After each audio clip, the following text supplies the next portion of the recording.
কোরআনের পাখিটার বদদোয়া কাজে লেগে গেছে। ওই রাজাকার স্লোগান দিয়ে আমার রাবেয়া বসরি শেখ হাসিনা খালাকে আল্লাহ জমিন থেকে বিদায় করে দিয়েছে।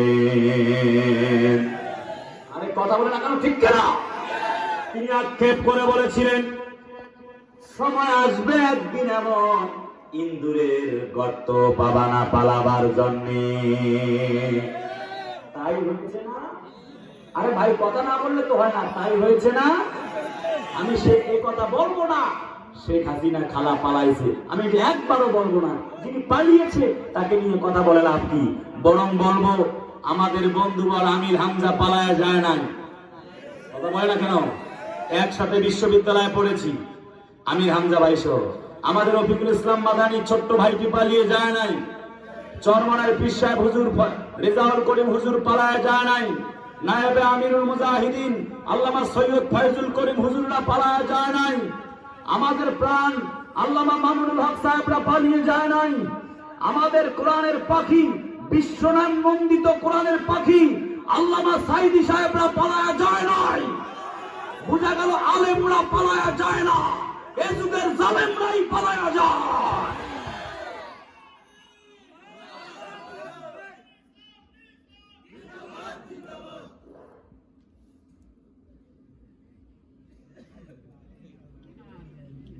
এই হলো তাকবীর। ওয়াজ করবে কেন এখানে? নারায়ে তাকবীর, নারায়ে তাকবীর। কারাগারে কাটালে 13টি বছর, বাতিলকে পেছে তোমায় দেখে থর থর। কয় না তো কথা? আরে ভাই একটু জোরে বলেন না কেন ভাই? কারাগারে কাটালে 13টি বছর, বাতিলকে পেছে তোমায় দেখে থর থর। তুমি যে ছিলে মোদের নয়নমণি, শহীদ হয়েছ তুমি এটাই জানি, অমর হয়েছ তুমি এটাই জানি। আল্লামা সাইদি তুমি মরণি, শহীদ হয়েছ তুমি এটাই জানি। ওসমান হাদি তুমি মরণি, শহীদ হয়েছ তুমি এটাই জানি। দেহ মাঝে যতদিন ছিল তব প্রাণ, বলেছিলে তুমি সেই প্রভুরই কালাম। তাই তো তোমায় ভাবি প্রতিদিনই, শহীদ হয়েছ তুমি এটাই জানি। আল্লামা সাইদি তুমি মরণি, শহীদ হয়েছ তুমি এটাই জানি। নারায়ে তাকবীর। আমি যে কথা বলছিলাম একটু গুরুত্বপূর্ণ কথায় আসি। হযরত ওমর রাদিয়াল্লাহু তাআলা শহীদ হয়েছেন একটি মুহূর্তের জন্য। আল্লাহর কোরআন ছেড়ে দিয়েছেন নাকি? দিয়েছে? দিয়েছে। আমাদের ওসমান হাদি জীবন দিয়েছে ইসলামের জন্য, এই জমিন সার্বভৌমত্বের জন্য। আল্লাহর এই গোলাম নারায়ে তাকবীরের স্লোগানকে বুলন্দ করেছে। তাই তো আজ জাতির লোকেরা তার জন্য দোয়া করে, এখনো কান্দে। আমি একথা বিশ্বাস করি, এক হাদি লোকান্তরে আর লক্ষ হাদি ঘরে ঘরে। এক দুইটা হাদি আর সাইদিকে জমিন থেকে বিদায় করে আজ ইসলামের আলোকে নেভানো যাবে না, বরং সকলে মিলে এক হয়েছে ইসলাম কায়েম না হওয়া পর্যন্ত আমরা আর ঘরে ফিরে যাব না। একদম মূল কথায় চলে আসি।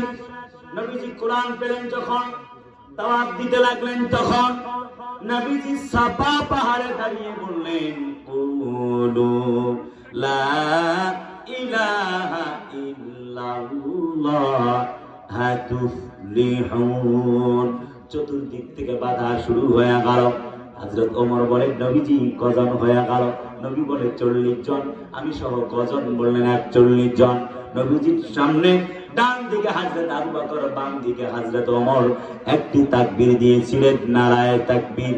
কাফের বেঈমান উতবা এবং সাইবা মুগরার গোষ্ঠীগুলি সোজা হয়ে গেল। হযরত নবীজির সাহাবী ওমরের তাকবীরে সবাই ঘরে ঢুকে গেল। একটা কথা বলেছেন, একটি ব্যক্তিকে দেখা যায়, খাত্তাবের বেটা ওমর, যদি ওমর থাকে সামনের দিকে পা বাড়ায় না, কল্যাণ নিয়ে ফিরে আসতে পারবা না। আজ হযরত ওমরের মতো যদি নেতা থাকতো, কোন ওমরের কথা বলছি একটু ঘটনা শুনে যান। আল্লাহ পাকের কোরআন বলে, ওয়ামা রামাইতা ইয রামাইতা ওয়ালাকিন্নাল্লাহা রামা। জোরে কোন আল্লাহু আকবার। যেই হযরত ওমর খেজুর পাতার শুকনা চাটাইতে শুয়ে আছেন, বাইজেন্টাইন শহরের মেহমান বলে, তোমাদের ওমর কোথায়? লোকেরা বলে, ওই যে ওমরকে দেখা যায়। সামনে চলে গেল, খোঁজ দেখো, সার্চ জিজ্ঞেস করছে, হোয়াটস ইউর নেম? তোমার নাম কি? বলে, আনা ওমর ইবনুল খাত্তাব, আমি তো খাত্তাবের বেটা ওমর। বলছে, আচ্ছা তাহলে শোনো, আমি তো মনে করছিলাম তোমার বিশাল বড় রাজ দরবার হবে, বিশাল বড় রাজপ্রাসাদ হবে, অনেক বড় একটি চেয়ারে তুমি বসে থাকবে, চতুর্দিক থেকে রক্ষী বাহিনীরা থাকবে, পুলিশরা, বিজিবি। বর্তমান যুগে তাম পৃথিবীতে দেখবেন নেতাজি সামনে সামনে 10টা গাড়ি, পেছনে 20টা গাড়ি। নেতাজি একটা কালো গ্লাসের পতাকার গাড়িতে চোরের মতো পালায় আছে। কথা কয় না কেন? কারণ নেতাজি ইট খেয়েছে, খোয়া খেয়েছে, বালি খেয়েছে, সিমেন্ট খেয়েছে, রড খেয়েছে। কথা কয় না? রডের বদলে বাঁশ দিছে, এই জন্য পালায় আছে। তা না হলে জনগণ ধরলে আচ্ছা মতো জুতা গলায় পরায়া দিবে। তোমার কোন দল পার্টি নাই, কিচ্ছু নাই, একা নিধুয়া পাতারে ঘুরে বেড়ায়। শুকনা খেজুরের চাটাই পাতাইতে তিনি শুয়ে আছেন, হাতটাকে বালিশ বানিয়েছেন। বাইজেন্টাইন রাজ্যের মেহমান বলে, ওমর তুমি কোরআনকে সম্মানিত করবার কারণে আল্লাহ রাব্বুল আলামিন তোমারেও সম্মানিত করেছেন। বিদায় বেলায় যখন চলে যাচ্ছেন, বিদেশি মেহমান বাইজেন্টাইন রাজ্যের মেহমান বলে, ওমর তুমি জমিনে ন্যায় বিচার প্রতিষ্ঠিত করবার কারণে আল্লাহ রাব্বুল আমিন তোমাকে নিরাপত্তার চাদরে আবৃত করে রেখেছেন। তাহলে বলেন তো দেখি, ওই কোরআন আজও মানার দরকার আছে না নাই? নবীজি কোরআনের দাওয়াত দেন যখন, চতুর্দিক থেকে বাধা শুরু হয়ে গেল, তখন হযরত আবু আইয়ুব আনসারী চলে আসলেন। বয়স তার 80 বছর। বললেন, নবীজি ইসলামের জন্য জীবন কোরবান করতে চাই। নবীজি বললেন, 80 বছর তোমার বয়স, এই বয়সে তুমি কি করতে চাও বলো? হযরত আবু আইয়ুব আনসারী বলেন, জীবন দিয়ে ইসলামের জন্য লড়তে চাই। লড়াইয়ের ওই ময়দানেতে যেতে তোমাকে হবে, প্রয়োজনে সব রক্তটুকু জমিনেই ঢেলে দিবে।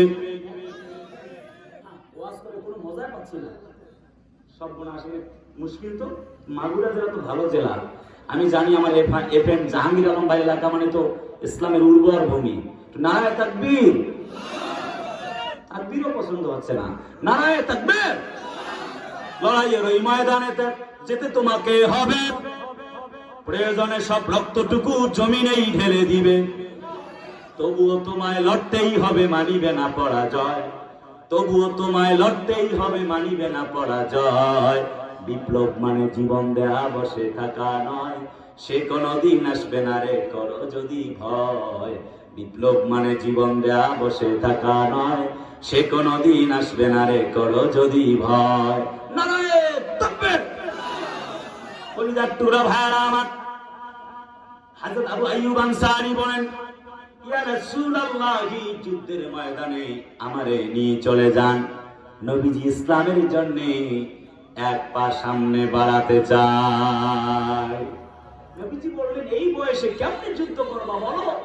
হযরত আবু আইয়ুব আনসারী বলে, বয়স হয়েছে তো কি হয়েছে, আমার শরীরে কি শক্তি নেই? সুবহানাল্লাহ। নবীজি বলেন, তোমাকে অনুমতি দেওয়া হলো, যুদ্ধের ময়দানে শহীদ হবেন। যখন যুদ্ধের ময়দানে যাচ্ছেন, নবীজিকে হযরত আবু আইয়ুব আনসারী একটি চিঠি লিখেছেন, নবীজি আমাকে আপনি শত্রুর প্রাচীরের পাশাপাশি কবরস্থ করে দিবেন। নবীজি বললেন, কেন দিব? আবু আইয়ুব আনসারী বলেন, ইয়া রাসূলুল্লাহ, কাফেররা ঘুম থেকে উঠবে আর ঘুমাতে যাবে, আমার কবর দেখে তারা চিন্তা করবে মুসলমানেরা জীবন দিতে পারে, কখনো ঈমান ছেড়ে দিতে পারে না। শহীদেরা মরে না, ওরা রয় বেঁচে, জান্নাতি ফুল হয়ে উড়ে যায় আরশে। আল্লাহর মেহমান এত বেশি সম্মান, আল্লাহর মেহমান এত বেশি সম্মান, সবার ভাগ্যে জোটে না। জিহাদের পথে যদি লাশ হয়ে যায়, দোহাই মাগো তুমি কেঁদো না, হাসরের মাঠে বলবে তুমি হেসে, হাসরের মাঠে বলবে তুমি হেসে, আল্লাহ আমি শহীদের মা, আল্লাহ আমি শহীদের মা। নারায়ে তাকবীর।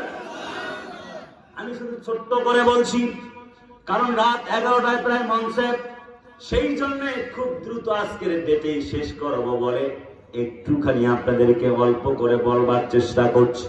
2-4-10 মিনিট পারও হয়ে যেতে পারে, তবে খুব লম্বা করা হবে না। কলিজার আপনজনেরা, অল্প কথায় অল্প সময়ে অনেক কথা আপনাদেরকে বলতে চাই। আমি জিজ্ঞেস করতে চাই, আপনারা আছেন না নাই? আপনারা কি থাকবেন? আলোচনা কি চালাবো?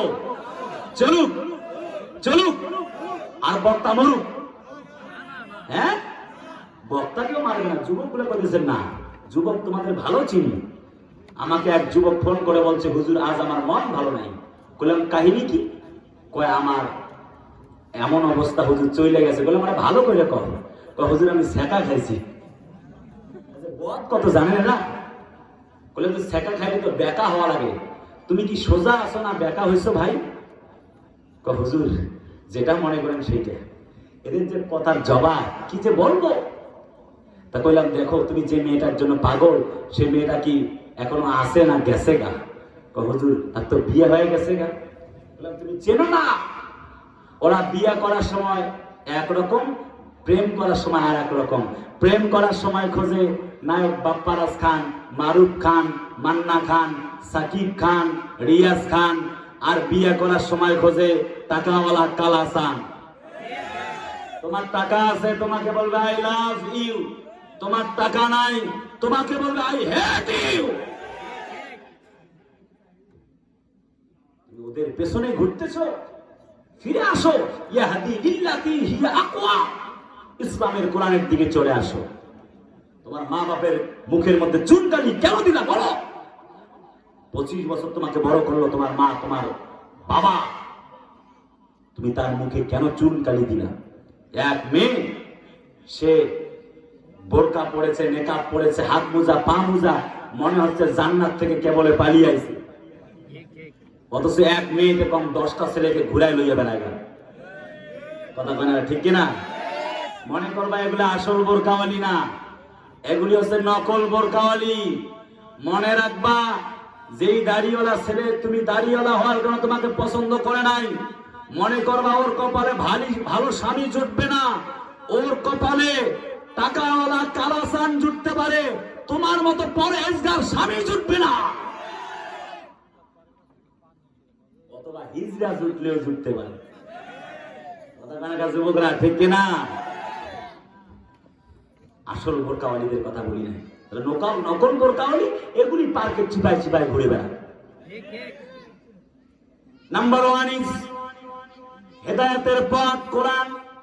আল্লাহ পাক বলেন, আমার বন্ধুগণ, ওয়াতাম্মাত কালিমাতু রাব্বিকা সিদকাও ওয়া আদলা লা মুবাদদিলা লিকালিমাতিহি ওয়া হুয়াস সামিউল আলিম। একটি সমতাপূর্ণ, একটি ন্যায়পূর্ণ, ইনসাফপূর্ণ কিতাব আল্লাহ বলেন তোমাদের জন্য দিলাম। জাতির লোকেরা শোনো, এই কিতাব যারা মানবে, ফামান তাবিআ হুদায়া ফালা খাউফুন আলাইহিম ওয়া লা হুম ইয়াহজানুন। কোরআন যারা মানবে তাদের ভয় নাই, তাদের কোনো চিন্তারও কারণ নাই। আছে? কোরআন মানলে কি ভয় থাকে? আল্লাহ বলে don't frustrated, don't give up, don't be sad, don't be afraid, you will be victorious. যদি তুমি কোরআন মানো ইউ আর সাকসেসফুল। জোরে কয় না সুবহানাল্লাহ। সফল হয়ে যাবা। যুগে যুগে সাহাবীগণ সফল হয়েছেন। হযরত ওমর কত বড় জাহেল হলে নবী হত্যা করতে যেতে পারে। যখন হেরেম শরীফে কোরআনের নূর আলোকময় সজ্জা আয়াত শুনেছেন কোরআনে, দেন তারপর হত্যা করতে গেছেন নবীকে। লোকেরা বলে তোমার ঘর সামলাও, মানে তোমার বোন আর বোন জামাই তো কালেমা পড়েছেন। ঘরে চলে গেলেন, বোনের নাম ছিল ফাতেমা, পিটালেন, বোন জামাইকেও পিটালেন। একটা পর্যায়ে চলে গেলেন নাঙ্গা তরবারি নিয়ে। হযরত নবীজির সামনে এসে দেখছেন তেলাওয়াত করেন নবীজি কোরআনে কারীম, নাঙ্গা তরবারি ফেলে কোরআনে কারীমের ছায়া তলে এসে গেলেন। কত মর্যাদা বেড়ে গেল। আল্লাহ শহীদি মর্যাদা দান করেছেন। আল্লাহ রাব্বুল আলামিন দুনিয়ায় থাকাকালীন তাকে জান্নাতের মর্যাদা দান করেছেন। আল্লাহ পাক বলেন ওয়ালা তাহিনু ওয়ালা তাহজানু ওয়া আনতুমুল আ'লাউনা ইন কুনতুম মুমিনিন। তোমরা ভয় পেও না, একটুকু চিন্তিত হয়েও না, হতাশাগ্রস্ত হয়েও না। যদি তোমরা মুমিন হও তোমরাই বিজয় লাভ করবে।